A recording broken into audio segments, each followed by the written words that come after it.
Last night I laid into this dude. It was very disturbing too, even though I don't care about his opinion very much. He's a man who has been accused of predatory sexual behavior and also just physically overriding people, women especially, but also men, over and over and over again over the last years. But there's also a lot of people who love him, right, and who thinks he's a great practitioner.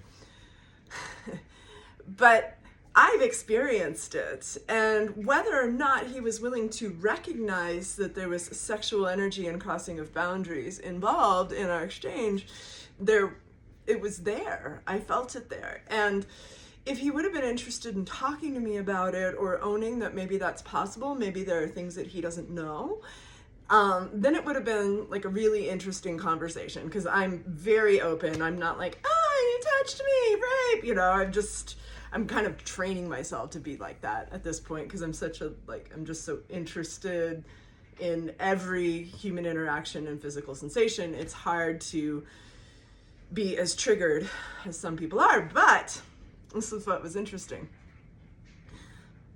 I know that there's some amount of just not recognizing the triggers that a lot of people have. You know, I can speak to women, but I'm sure that it's true for men too. We have these physical boundaries.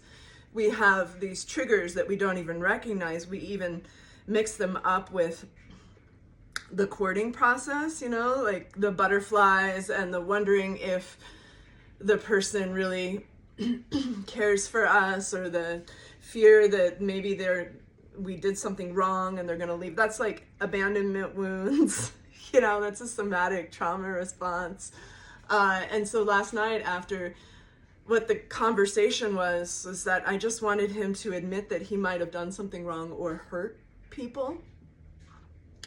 And all he's been willing to own really is lack of communication, which is true. That's true. If there was more consent and communication, things probably wouldn't have happened. But my point was, and this is true, there is something deep inside that's causing this to happen to you over and over and over again. Like, it's not just one person.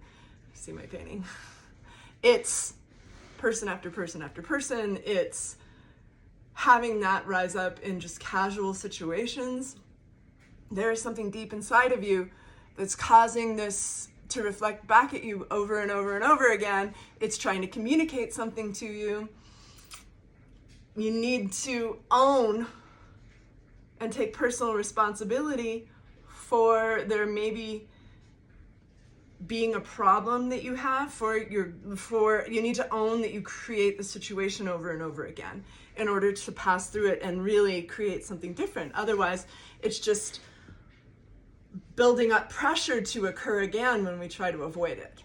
You know, so with anyone, I would like to try to discover what that actual issue is and talk about it and figure out where it started or what it's trying to communicate. And that's what I've said over and over and over again. That's what I'll say to anyone, right?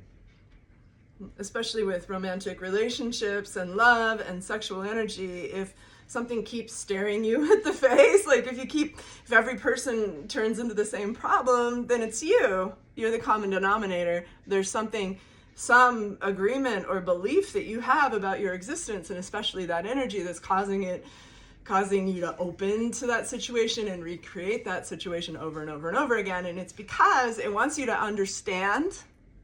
It wants you to understand the powerful nature, especially of your creative energy, which is sexual energy. It wants you to understand what the difference between that powerful, lighter fluid of energy, what the difference between that and neutral energy is, so that we can use them on purpose.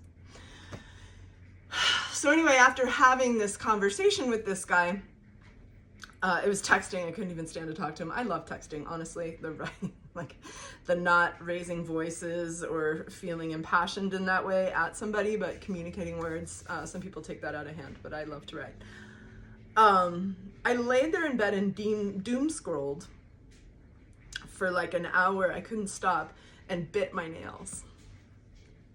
Even though this guy, like, I haven't even really associated with him for years, and my experience with him was very light compared to others. And I even see his, like, the good things he has to offer. Like, I really wish he would get over this. I really wish him well, right? I laid there and bit my nails and couldn't stop just, and it was, I haven't done that for a really long time. So what is the connection? And then I wonder that for people in general, just that off switch, unconscious consumption, trauma response. Like, that's a trauma response. And how much time do we spend doing that? Like, I guess maybe it was a lot of energy expended tautologically, communicating boundaries that were dishonored and gaslit over and over again. So feeling unstable in my boundaries, and overriding myself in some way. And then it was, searching to the outside for some kind of understanding, or just that feeling of conclusion, the dopamine hit of collective understanding, and then blind consumption, blind self-destructive consumption. Sound familiar? Anyway, I more and more, as I embrace this, it's a type of feminine, this Kali, this Lakshmi. Some people, some of my clients who realize this, they're like, she's pissed. I'm like, no, she's not pissed. She's just coming into the world tangibly, rather than entering people through disappearing, or like, the forest, when you cut down all the trees, all the humans die, right? Or we suffer.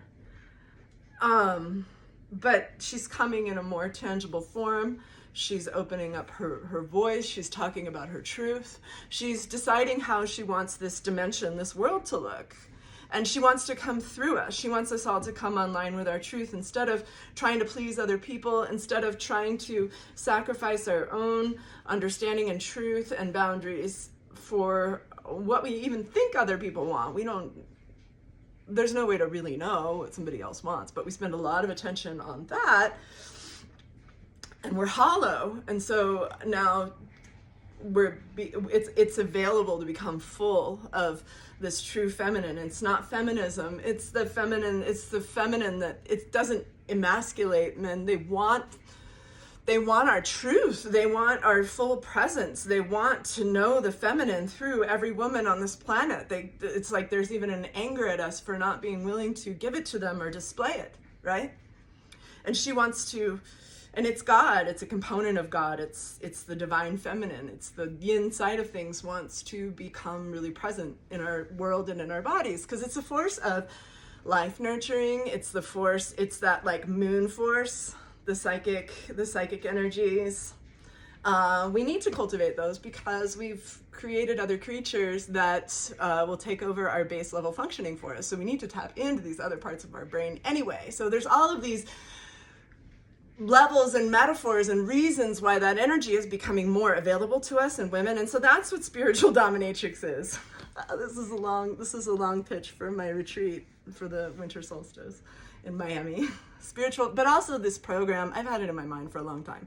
I've done it in secret with people, and I have these other women, these amazing women that are creating it with me. I've been co-creating with for years, and I'm like, I gotta share these women with people, and I have to share this information with groups of women, because when it's packaged in a way that it applies to multiple people, then it can go out into the world. So it's this 3-month journey of self-discovery, of opening our voice chakra, of figuring out our truth, of practicing imparting it. Like, that's what I was doing last night. I was like, no, I'm not gonna back down. I'm not gonna try to like agree with you, dude, as you try to convince me that you're a great guy, until you admit your truth. Like, when you admit your truth and how you created this situation, then I'm willing to think that you're really amazing. Like, I mean, that's such an interesting conversation.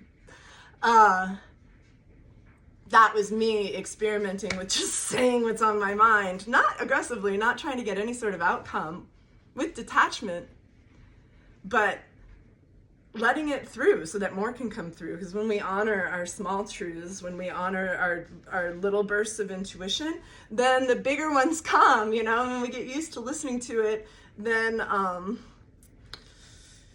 it opens the flow, you know. So this idea of opening our flow in our own daily lives and then gathering for the winter solstice and like really cultivating it together so we can really feel it, so we can mirror it in each other, so we can talk about it, so we can talk about it with men, so we can express it in the world, so we can turn ourselves and so we can clear ourselves out even physically with first you fast before you get there, and then like a plant-based, mostly raw food, amazing chef, and just eating that way for 5 days. And yeah, to really feel it, to recalibrate. Yeah. Okay, now I'm gonna do some yoga. I've replaced writing with just talking. It's feels naked.